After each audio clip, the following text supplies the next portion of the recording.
ফাতেমা, আমি দুলু মিয়া, তোমাকে ভালোবাসি। দুলু মিয়া আর ফাতিমার প্রেমের চর্চা এখন দেশের সিনেপাড়ায়। শুধু দেশ বললে ভুল হবে, তাদের রসায়নের গল্প ছড়িয়ে গেছে এশিয়া থেকে ইউরোপ, আমেরিকায়। দরদ চলছে দেশ বিদেশে। দেখো তো কেমন লাগতেছে। প্রায় 5 বছর পর ঈদ ছাড়া মুক্তি পেল শাকিব খানের কোনো ছবি। আর তাই যারা বলে আসছিলেন ঈদ ছাড়া শাকিবের ছবি চলে না, তাদের জন্য বড় উত্তর দরদের সাফল্য, বললেন সিনেমার এই নায়ক।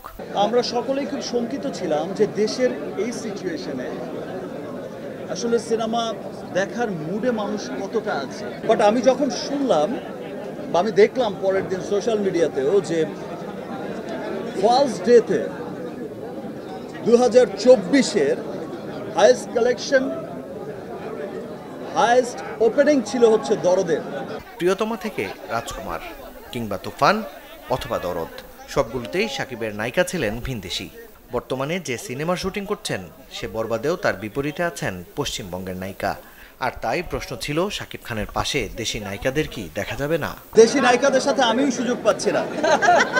দেশি নায়িকাদের যখনই আমি শিডিউল পাঠাচ্ছি, হলিউডের নায়িকা অলমোস্ট সমস্ত হিরোইনই কোনো না কোনোভাবে বিজি থাকে। আমি উদ্গ্রীব হয়ে আছি দেশি নায়িকাদের সাথে কাজ করতে। বিশ্ববাজারে বাংলা ছবির অবস্থান এখনো নড়বড়ে। সামনের দিনে তাই দেশীয় সিনেমাকে গ্লোবাল মার্কেটে বড় পরিসরে নিয়ে যাবার স্বপ্ন দেখেন ঢাকাই ছবির এই সুপারস্টার। প্রিয়তমা থেকে হাঁটাটা স্টার্ট হয়েছে সেই গ্লোবাল মার্কেটের দিকে, এবং যত দিন যাচ্ছে গ্লোবাল মার্কেট কিন্তু আমরা অনেক এগোচ্ছি।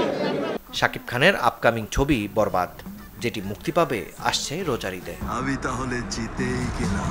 মাকসুদুল হক ইমু, চ্যানেল 24, ঢাকা। হিরো সেজেই